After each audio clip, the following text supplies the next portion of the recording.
All right, so we're going to try something a little bit different today. Typically, my channel just has content of music, but I did receive this today. And I know there's a lot of questions about this new device here, the CyDrums from Sonicware. And I figure I should probably do like an unboxing and first impression because a lot of people, just like me, kind of curious about this device.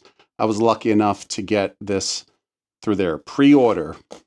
I think they have like 100 units that they gave out to the first people that signed up.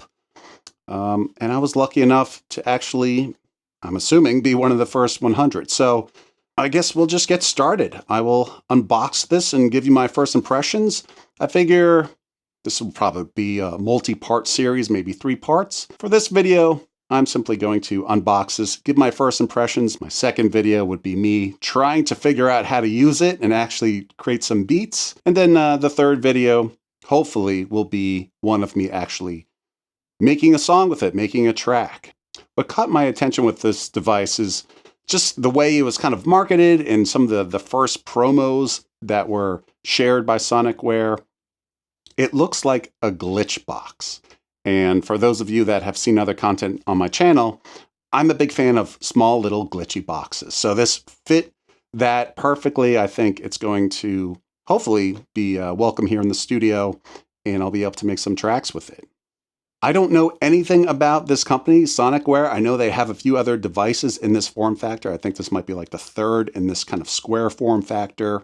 And they also have groove boxes that look more like a kind of an Electribe type box. So I know nothing about the company. I know nothing about the workflow, and I'm sure I will struggle a lot trying to figure it out. So I want to bring you along as I struggle and get frustrated and trying to figure out how to use this thing. And hopefully you can learn something from my mistakes. So actually, before I even unbox it, this thing is kind of marketed as like a futuristic groove station or a futuristic drum machine. It's not supposed to model any vintage synths, although I think there are sounds like an 808 and 909 on it, but it's really supposed to be kind of future looking. And I think that's even where the Psy comes from. I think that it's a nod to like cyberpunk and that type of aesthetic. So I was a little bit surprised to see this box just in the color that it is. It kind of looks sort of gray, but in person it has kind of like maybe an olive green or army green aesthetic to it, which is a little bit surprising. I was expecting it to be like neon blue or like fuchsia or something that really leans into the cyberpunk aesthetic, but that doesn't really seem to be the case. So we'll see if I'm kind of off base there, thinking that this is like a futuristic cyberpunk IDM box, or if it's something else. All right, so we have the unit itself. It's actually a very clean looking device. Little card here. So there is a manual. I'm going to post the, I don't know if that's going to come into focus. Maybe you'll be able to scan that to look at the manual yourself, because I'm guessing maybe it doesn't have a manual in the box because it's so new. And they're probably updating it a lot. So if you're interested in looking at the manual and it's not available online, which it might be at this point, you could scan the little QR code to check it out. So we got the main unit here. We have, I'm guessing, other stuff here. We'll get through the boring stuff first. A few different power adapters. So that's nice if you're elsewhere. I am in the US, so I think this one will be the one I use, but we have a variety of others, so that's nice. And I'm guessing this is the actual power bank for the adapter. Okay, that's cool. I don't really know too much about the device. I'm guessing since it has this, it's probably not USB powered or USB-C powered. It might be. Again, this is just my first impressions, and I know nothing about Sonicware or their other devices. So, and it's nice that it comes with this. I know sometimes you buy a device and it doesn't actually have a way to charge it or power it. So seeing this here is welcome regardless if it uses USB or not. And this is the device. Put this aside. So no manual, maybe like a warranty card. Yep, looks like a warranty card here. That's cool. I don't know if anyone actually fills these out. I'm probably going to just leave that in the box. Okay. So, thoughts on the unit so far. Let me get it out. So it actually kind of shares a similar color of the box. This is, I think, a little bit more green. Maybe this is a tad more on the gray side. I know on camera they probably look more gray than they actually are, but this looks like an army green. Again, not really what I would expect for something that's trying to lean into the cyberpunk aesthetic. But hey, I think it looks pretty cool. I'm sure everyone's a little bit upset about that. It looks like a micro USB, not a USB-C. It's 2025, and seeing new devices with a micro USB, a little disappointing. But whatever, I could put a little adapter in there. Not a big deal, but a little bit unfortunate. It looks like it comes with an SD card. That's cool. All right, so some points for that. Comes with its own 32 gigabyte SD card. I don't really know what this is used for. My understanding on this device is that it's not a sampler. It's a wavetable drum synth. So what's on that SD? I don't really know. I'm guessing maybe you could swap out the wavetables. Possibly. Strange. 32, that's quite a bit. So maybe you could do some internal recording. I think you can like track stereo or something like that. A few other notes on just the form factor is that I think this is a pretty good size. It's not as small as some of my other kind of handheld groove boxes like a Pocket Operator or NST. You want to let me actually grab one so I could do a side by side. So those of you familiar with Pocket Operators, this is one right next to it for comparison. So probably, 4 times the size of a Pocket Operator. Certainly a lot thicker. But pretty good size, feels good in the hand. Don't know if it has any protective film on this, because we all like the sound of pulling off that film. Maybe it does. Maybe it's just on there real good. I know it comes with an internal speaker, which is all right. Can't compare to using headphones. And I say it does have a headphone jack. That is the smaller jack. That's not the 1/4 inch. That's an 1/8 inch. So be mindful of that if you have headphones with just like a larger jack, just the 1/4 inch. You might have to get an adapter or find a pair with the 1/8. I think that's okay though. It helps just to keep things smaller. And on the top/back, we got the full-size MIDI. Okay, I'm more partial to the smaller ones, the 1/8 inch jacks. But hey, I'll take the big in and out. That's cool. We have an input. Again, a little bit questionable with the input because this is not a sampler. And I see it's left and right, but also says high Z. So that would suggest you could plug a guitar right into it or other stringed instruments. That sounds really cool, but what for? Can I sample it? Is it just going to be an effects processor?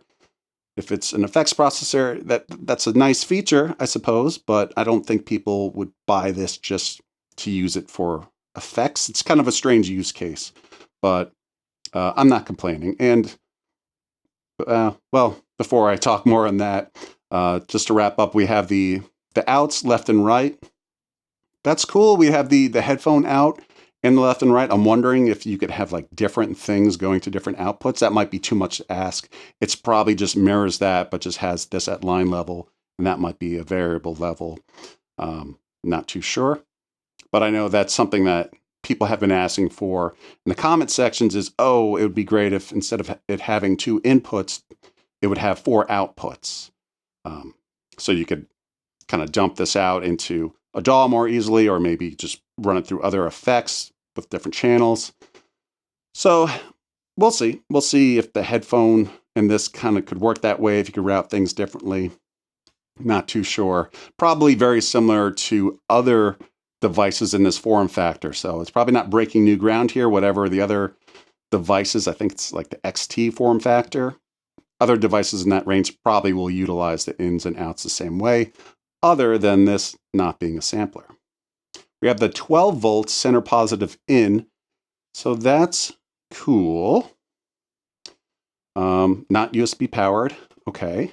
And 12 volt, that's all right too. Not ideal, but not the end of the world, and just a power button. Overall, it's got good weight to it. It's got the rubber feet. It looks like it has a mic stand, or I should say like a bracket for a mic stand, or something that you could like put onto a tripod.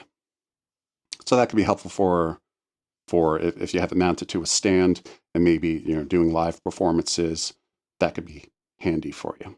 There's a few things on the front here that I'm not sure if they're fully fleshed out yet. When I saw the Sonicware channel, the people that run the YouTube channel, comment on some of the questions, it sounded as if things weren't really fleshed out in the sense of like this microphone here. Again, this is not a sampler. If it's a sampler, that makes sense. I'm thinking they just had this same form factor with the other models, the XT models, and they just wanted to use the same shell, and they kind of figured, hey, let's throw in a mic and we'll figure out how to use it later, or what to use it for later.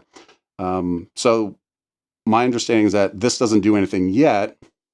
Maybe it's just like X, kind of like the line in, where it could be an effects processor, but there might be more interesting things in the future that actually make sense, because like, what are you going to do? Hold this up and talk through it for like a reverb? I don't really know the use case for that. Speaker, sure, I'll take it. Why not? That could be fun if you're just jamming on the couch or something. I love the fact there's sync in and sync out. A lot of the gear that I use, the outboard gear that I use, I prefer to use the sync in and out for the clock instead of MIDI. Sometimes I'll use MIDI, if you have to, but if you have a bunch of things like, hey, like the pocket operator, this will send out a clock, and I obviously haven't used it yet, but I'm assuming I could just run the clock out or clock in to this, and then have them sync that way without dealing with MIDI. So that would be cool. I'm glad that they have that feature there. It looks like we have volume knobs here, probably for the inputs, and separate gain for left and right. I'm guessing those are like clipping indicators. Then we have a whole bunch of buttons here. Don't really know how to use this device, so I'm going to have to figure that out. But I like the weight of it, like the look of it. The army green is a bit surprising because it doesn't really scream cyberpunk to me or futuristic drum sounds. It's a little bit more militant looking, but not ugly by any means. Orange buttons on this very kind of stark white background. I thought it might have been like, from some of the videos, I thought it might have been like a beige, but it looks like a crisp white, which is nice. Buttons feel good. They feel pretty stiff, and they actually feel different. These round ones here feel a little bit more cushion, a little bit more play in them. And the bottom feel a little bit more stiff, and we have some clicky buttons as well.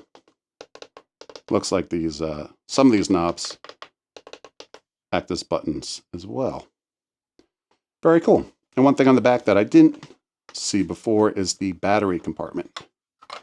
So obviously it doesn't have an internal battery that you could charge, but it does allow for batteries. And wow, you would need to put in 6 AA batteries. That's a lot of batteries.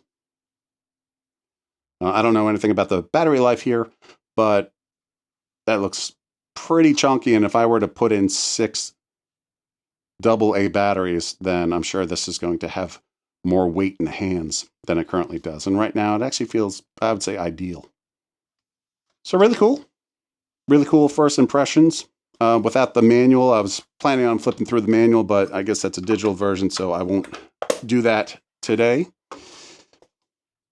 I think the next step is for me to plug it in and start kind of just making beats with it. So I do want to do this in a multi-part series. I think for the unboxing and first impressions, I'll call it here for this video. Didn't really touch on the functionality other than just the form factor and the packaging. But in the next video, I'm going to struggle through making a beat, because I heard there's a little bit of a learning curve with this. So that's going to be fun to figure out. And I'm sure if you are familiar with Sonicware and their user interface and their workflow, it probably will be a lot easier for you to pick up. But for someone like me who sometimes gets confused with the Pocket operator, this is probably going to be a challenge. And I got this as an alternative to some of the other groove boxes out there, I guess, kind of in the vein of this. I'm thinking of I think it's the Digitact or the Digitact 2 that recently came out. I've heard that workflow isn't super easy, and it's kind of like its own little world that you have to get into, and a little bit pricier. I think actually quite a bit pricier than this. So I want to check this out because I think it's in the ballpark of what I normally play around with, little small boxes that make little glitchy lo-fi noises. I think this is a little bit more advanced than what I'm used to, but I look forward to making some content with it. So stay tuned. If you found this to be useful, go ahead, throw me a thumbs up. That would be super appreciated. And if you're interested to see more of what I could do with this, and as I'm struggling to understand it and make music with it, it would be great if you could subscribe to the channel. I am a tiny, tiny little channel right now. I think I have 120 subscribers or so. I would love to branch out and try different things. And that's what I'm hoping to do with this device. So thank you, and stay tuned as I figure out how to make music with this guy.